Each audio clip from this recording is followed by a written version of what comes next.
우리 사남신도 너무 애쓰셨습니다. 수고하셨는데 여러분 다시 한번 박수 한번 드립니다.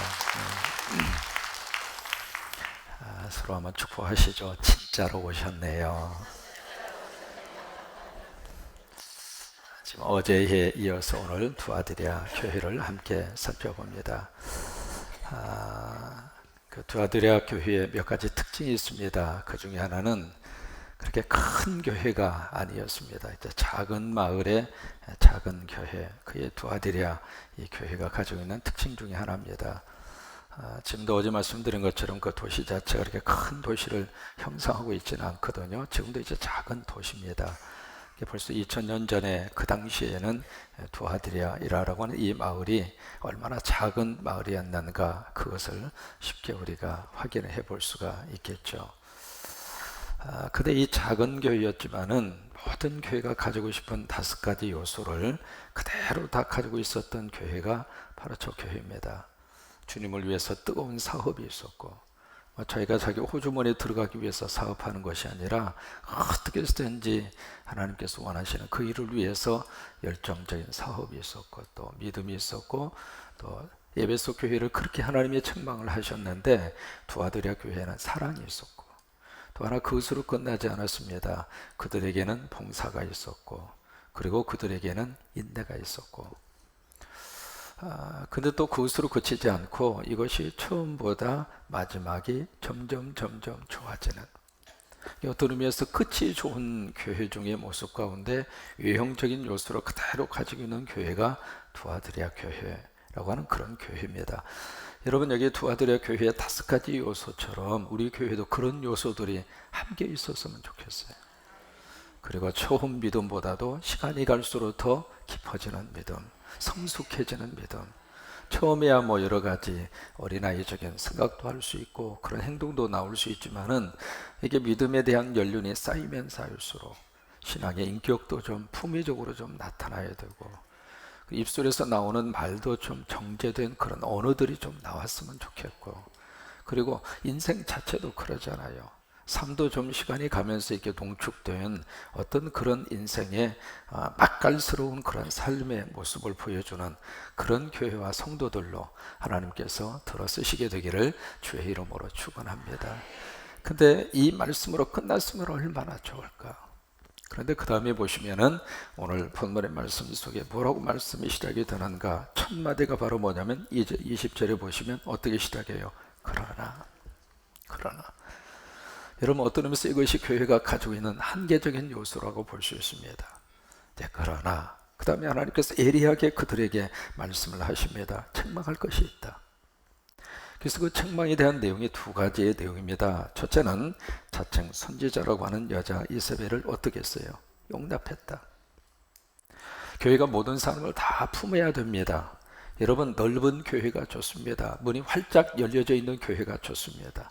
가난한 사람도 올 수 있고, 세상에서 손가락질 받는 사람도 올 수 있고, 심지어 창녀라고 하는 이름을 가지고 사는 사람이라 할지라도 교회에 올 수 있는 교회가 좋은 교회입니다. 그래서 어느 교회, 어느 사람이든지 하나님의 집 앞에 나올 수 있도록 문이 확 열려져 있는 교회가 교회다운 교회입니다. 그런데 한 가지 주의를 해야 돼요. 마귀와 사탄은 들어오면 안 됩니다. 다 좋다고 그래서 모든 것을 다 좋을 수는 없는 거거든요. 여러분, 그래요 안 그래요?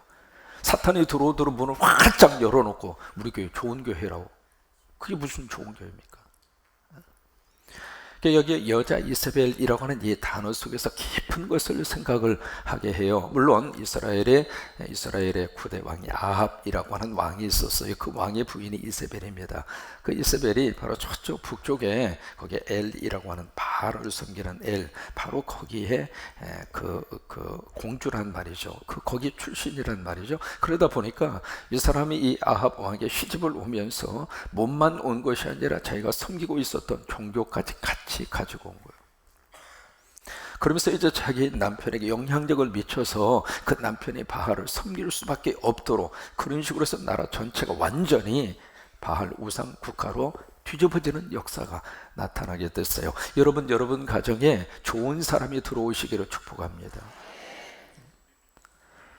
이제 그것이 이제 여자 이세벨이라고 하는 거기서 우리가 만날 수 있는 그런 이제 여성의 모습 가운데 하나인데, 참 묘한 것이, 여러분 루디아라고 하는 사람 우리가 만났잖아요. 루디아처럼 참 하나님을 위해서 헌신하고 충성하고 멋진 그런 플러스 여성의 모습도 성경이 기록을 하고 있는가 하면, 이세벨처럼 철저하게 어떤 여자 망신을 이 사람이 지금 다 시키고 있잖아요.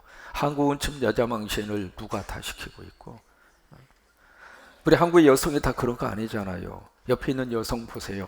얼마나 예쁘고 얼마나 상냥하고 얼마나 살림도 잘하고, 이 새벽기도 나온 여성분들은 짱이야요. 근데 이세벨 같은 사람, 한국에 지금 효자되고 있는 그런 사람, 이제 그런 모습들은 참 어떤 의미에서 여성들에게 마이너스적인 모습을 보여주는 그런 대표적인 사람인데, 바로 그 이세벨, 그것을 용납했다 이 말이에요. 그러니까 교회가 용납해서는 안 되는 것은 용납하지 않아야 교회라 그 말이에요. 세상적인 가치가 그대로 교회 속에, 쓰레기 같은 세상의 가치가 교회 속에 들어오면 안 된다 이 말이에요. 그것을 구별할 줄 아는, 그것에 대한 분명한 구별과 분별력을 가지고 사는 사람이 성도이고, 그래서 예수 믿는 사람을 성도라고 그러는 거예요. 왜? 구별된 백성이라 그 말이에요. 그래서 이세벨을 용납을 했습니다.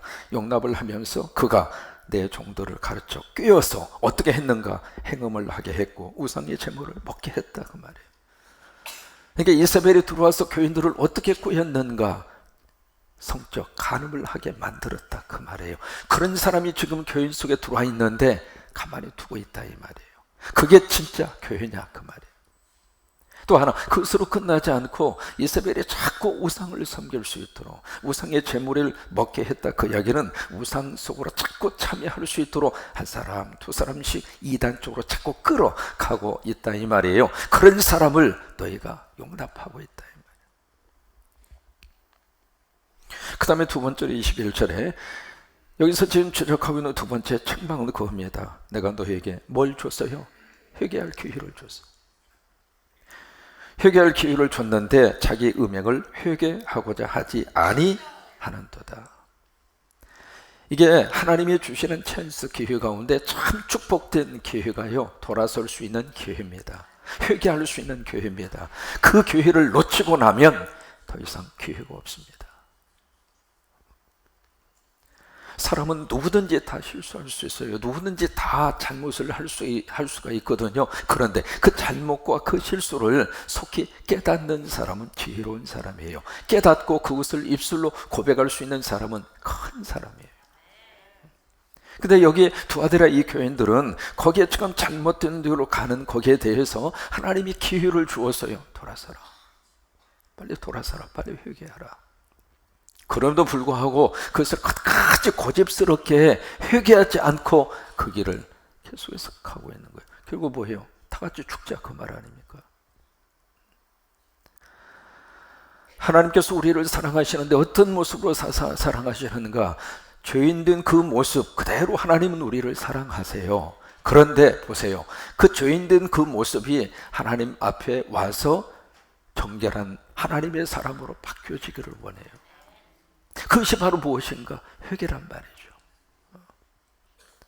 그래서 성령님이 우리 안에 오셔서 가장 먼저 하시는 일이 뭐냐면 죄를 깨닫게 하는 거예요. 깨닫고 느끼게 하는 거예요. 그리고 결단하고 더 이상 하지 아니하도록 그 회개의 역사로 성령님이 우리를 이끌어 가시는 거예요. 그런데 여기에서 회개할 기회를 주었음에도 불구하고 회개를 하지 않아요. 만약에 회개를 미루고 회개를 계속해서 하지 않으면 어떻게 되는가? 거기에 맞는 대가를 지불을 해야 돼요. 이 두 가지 부류의 사람에 대해서 어떻게 하나님이 지금 책망을 하시고 어떻게 심판을 하시는가? 22절, 23절 세 가지로 그들을 책망하고 심판하겠다 그렇게 말씀을 하세요. 첫째로 22절에 그를 침상에 던질 것이다. 이 침상에 던진다 그 이야기는 질병에 걸려서 투병 생활을 하게 할 것이다 그 말이에요.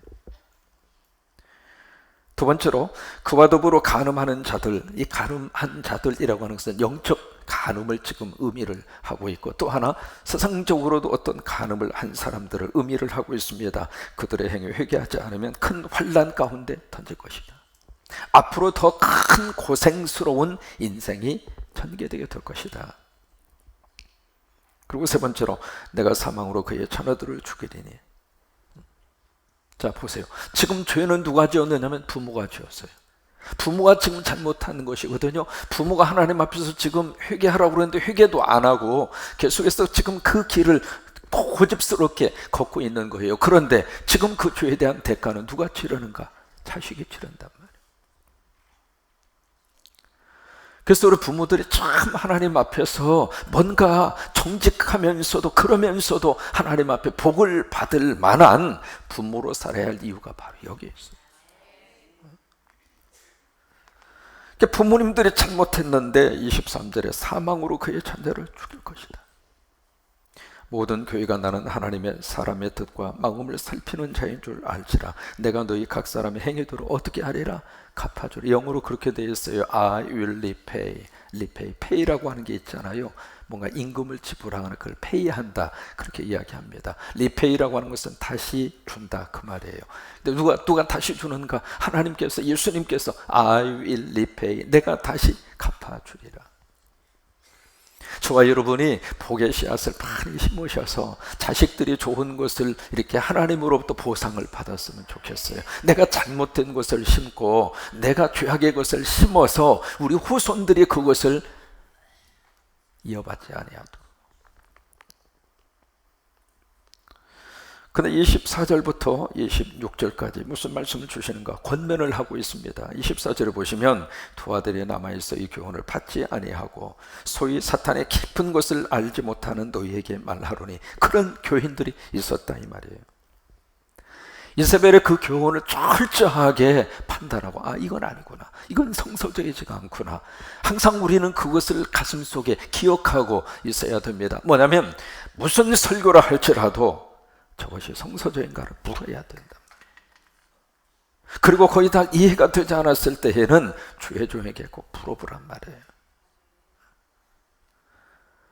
그래도 하나님의 말씀에 대해서 평생을 말씀 가운데 살고 있는 주의 종이 그래도 여러분보다는 알고 있는 내용이 더 많잖아요.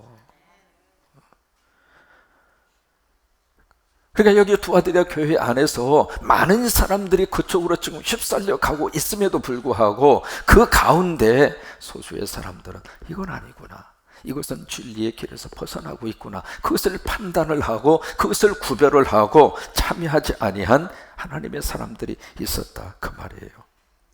그러면서 그들에게 24절에 다른 짐으로 너희에게 지울 것이 없노라. 더 이상 너희들에게 다른 걸 요청하지 않겠다, 그 말이에요. 이게 바로 바알과 이세벨, 그 아합과 이세벨, 그들이 통치하고 있었던 그 시절, 하나님은 7,000명의 하나님의 사람을 남겨주신 것하고 똑같습니다. 지금 우리 대한민국은 정말로 바알에게, 우상에게 무릎 꿇지 아니한 7,000명의 하나님의 사람이 일어나야 할 때입니다.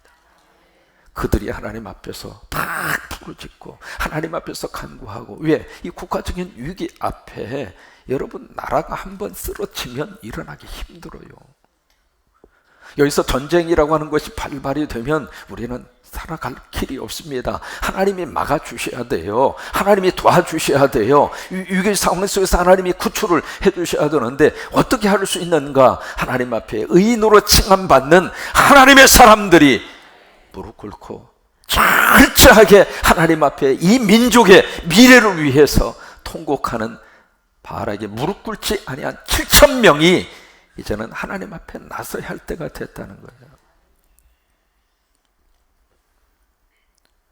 25절에 다만 너희에게 있는 것을 내가 올 때까지 굳게 잡으라. 그 믿음 끝까지 가지고 가라, 그 말이에요. 중간에서 흔들리지 말고 그 영성을 끝까지 붙들고 가라, 그 말이에요. 26절, 이기는 자와 그까지 내 일을 지키는 그에게 두 가지를 약속을 하십니다. 첫째로 만국을 다스리는 뭘 줘요? 권세를 주셔요. 이 권세가 마태 28장입니다. 예수님께서 그 마지막 그 제자들에게 주신 말씀이잖아요. 모든 나라와 권세를 하나님으로부터 예수님에게 주셨어요. 그런데 그 예수님이 그 권세를 이제는 누구에게 주는가? 예수를 가슴에 모시고 사는 사람에게 주신 거예요. 그 예수의 권세로 우리가 하나님 앞에 아뢰올 수 있는 것이 기도입니다. 그래서 기도할 때 마지막에 누구의 이름으로?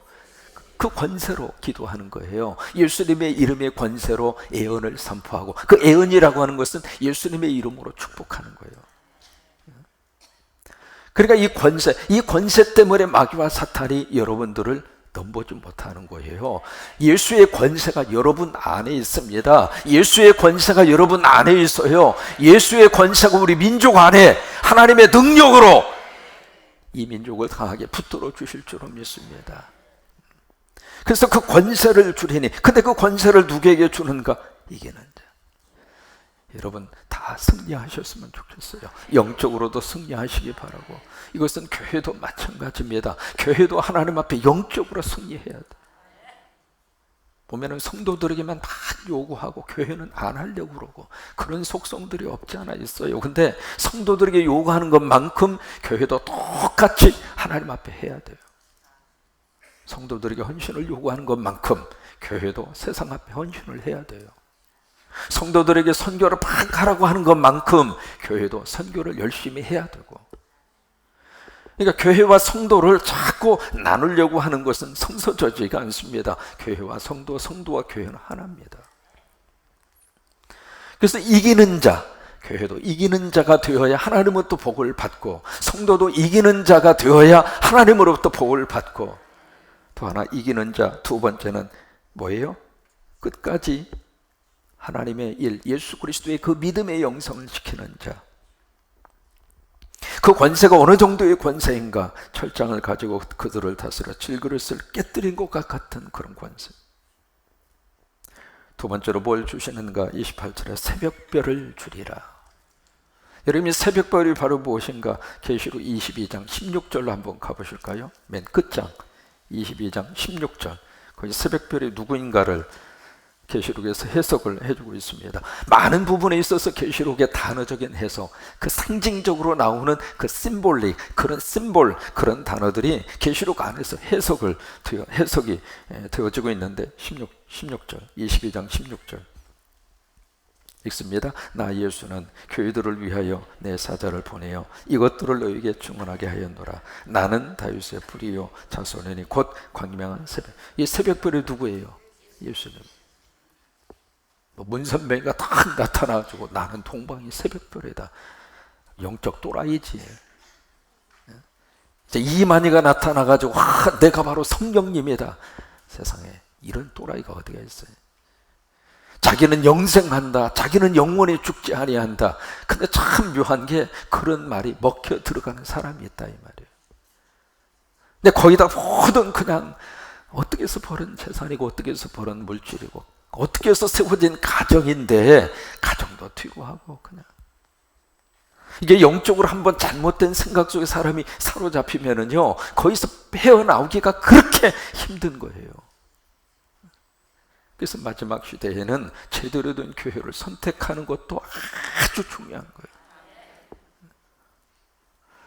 목사도 제대로 만나셔야 되고, 그 목사가 제대로 공부를 했는지 점검도 해보셔야 되고, 그 목사가 지금까지 목회를 어떤 식으로 해왔는지도 철저하게 점검하고 그리고 따져보아야 하고, 그리고 저 목사의 영성이 제대로 된 영성인가를 철저하게 보아야 할 필요가 있고, 그래서 마지막 시대에는 교회 잘 만나는 것도 보이고, 내가 이런 말 하기도 뭐하지만 좋은 목사 만나는 것도 보이고, 아멘 해주셔서 고마워요. 근데 목사도 마찬가지예요. 제대로 된 성도 만나 목회하는 것도 목사의 행복이에요. 사사건건 다 그냥.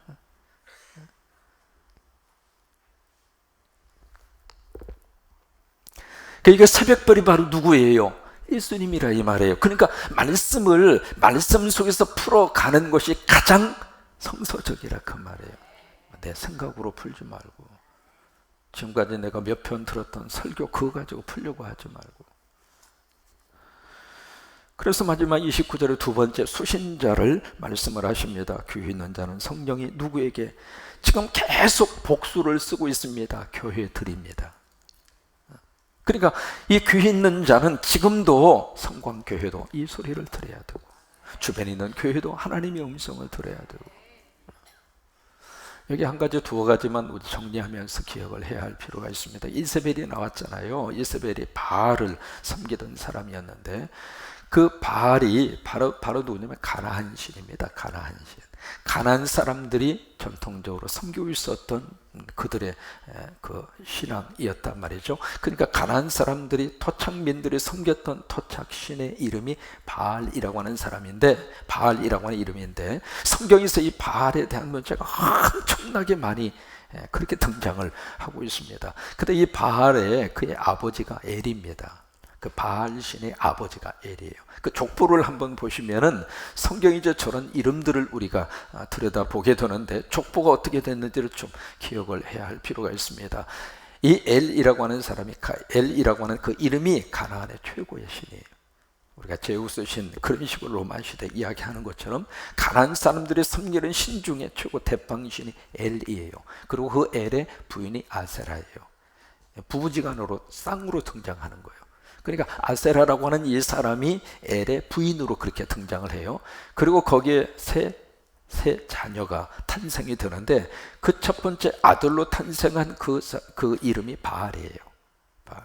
그리고 딸이 둘이 그 밑에서 탄생이 되는 것으로 그렇게 등장을 하는데, 첫 번째가 아낫, 두 번째가 아스타롯.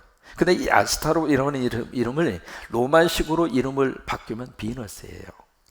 그래서 비너스 신상 많이 보게 되잖아요. 그러니까 이게 로마 제국 시대에 있었던 그 신들의 이름에 대한 기원이 이미 고대 가나안 그 시절까지 올라가는 거예요.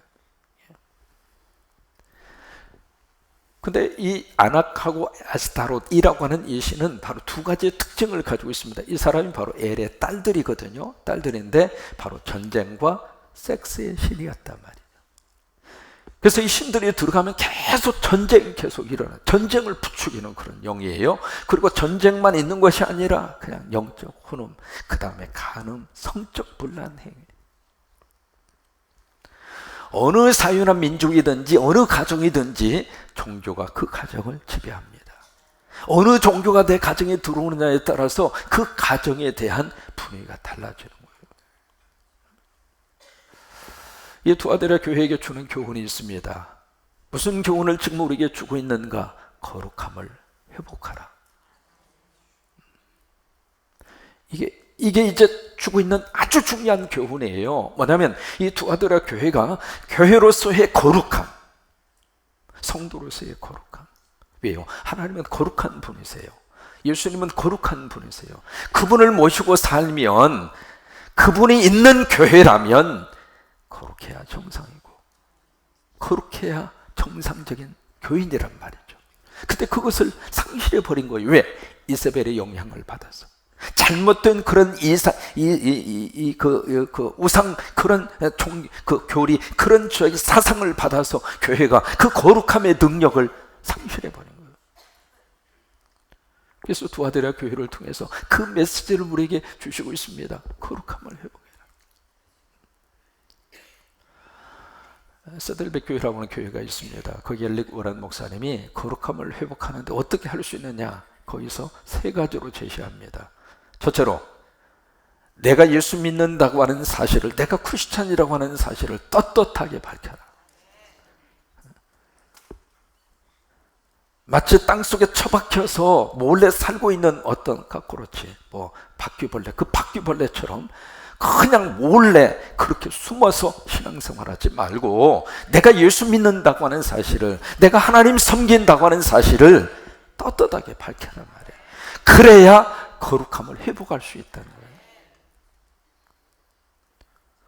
참 우리는 지금 역사적으로 하나님 우리 민족을 터치하시고 우리 민족을 끌고 가시는 것을 참 몸으로 느끼고 있는데, 이번에 우리 헌법재판소에서 한 여성 이정미라고 하는 그분, 어쩜 그렇게 여자분이 전 세계에 쏠려져 있는 그 압박감 속에서도 눈 하나 깜짝 안 하고, 배포가 커. 또박또박반이죠. 읽어가는데 근데 거기에서 두 가지 특징을 볼 수 있다고 하는 지적이 참 가슴에 와닿았어요. 뭐냐면 계속해서 존댓말 씁니다 하다가 딱 한 번 명령의 단어, 피고 누구누구를 파면에 주문한다. 이건 명령. 그게 헌법이라는 거예요. 국민들에게는 존칭어를 쓰고 범법자에게는 존칭어가 없는 거. 그런데 그분이 은퇴를 했잖아요. 은퇴하는 그 석상 마지막에 그분의 그 멘트가 참 찬찬한 감동이 됐어요. 지금까지 하나님이 함께 해 주셔서 감사합니다. 그 말을 딱 듣는 순간 저분이 예수 믿는 사람이었구나. 우리가 이 사회 자체가 뒤집어지고 정말 하나님이 기뻐하는 나라와 민족으로 바꾸어주기 위해서는 이제 커밍아웃 하셔야 돼요. 내가 크리스찬이라고 하는 것은 띄워줘요. 내가 예수 믿는다고 하는 사실을 떳떳하게 자신 있게 밝히고, 나 하나님의 사람이다, 나 성광교회 교인이다. 아멘 좀 해봐요. 어느 교회 나가요? 그냥 그런 데 나가요. 그런 데가 어디냐고. 내가 나라고 하는 존재 자체를 분명하게 말할 수 있어야 거룩하게 살 수 있다. 떳떳하게 밝히세요. 왜 못 밝히십니까? 뭐가 뒤가 캥겨서 못 밝히시는 겁니까? 그럴 필요 없잖아요. 내가 교회 장로라고 하는 거 왜 못 밝힐 이유가 뭐가 있어요? 내가 목사라고 하는 것을 못 밝힐 이유가 어디가 있습니까? 떳떳하시라 이 말이에요.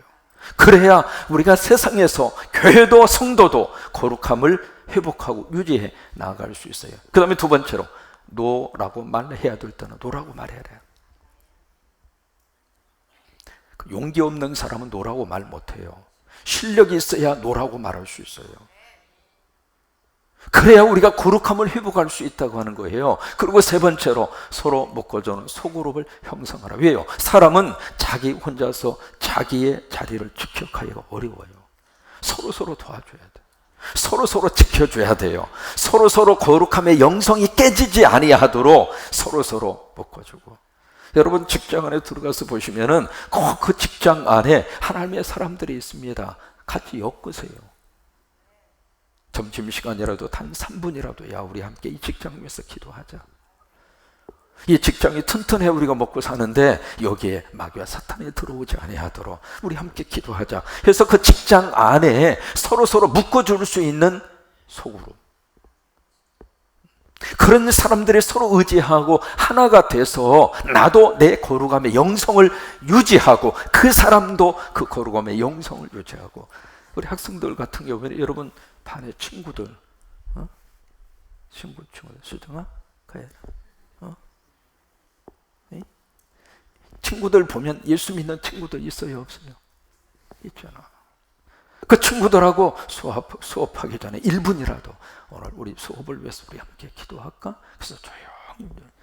그래서 말이죠, 우리가 속한 그 세상 속에 들어가서 이 거룩함의 영성이 상실되지 않도록. 여러분 이 은혜와 축복이 여러분 속에 넘치게 되기를 주의 이름으로 축원합니다.